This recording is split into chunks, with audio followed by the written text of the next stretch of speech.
Një 8 mars ndryshe për gratë shqiptare në Zvicër. Në kuadër të ditës ndërkombëtare të gruas, shoqata kulturore shqiptare Bashkimi në bashkëpunim me Besa plus Bern organizuan një takim të veçantë për gratë shqiptare në kantonin e Bernës në Zvicër.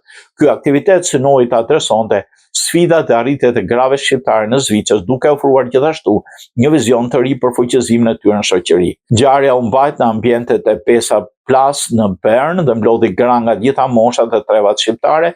Atmosfera ishte e ngrohtë dhe mbështetëse, duke dhënë pjesëmarrësve mundësi të ndanin eksperiencat e tyre dhe sfidat e jetës së tyre në Zvicër, si dhe të krijonin rrjete bashkëpunimi me njëra tjetrën. Programi aktiv me një prezantim nga përfaqësuesit e Besa Plus, të cilët informuan të pranishmet mbi shërbimet që ofron kjo qendër, përfshirë këshilla juridike, psikoterapinë dhe shërbime sociale. Ky prezantim ndihmoi gratë shqiptare të njihen më mirë me mundësitë që kanë për mbështetje dhe integrim në Zvicër. Pas prezantimit u zhvillua një diskutim interaktiv mbi sfidat kryesore me të cilat përballen gratë shqiptare në diasporë.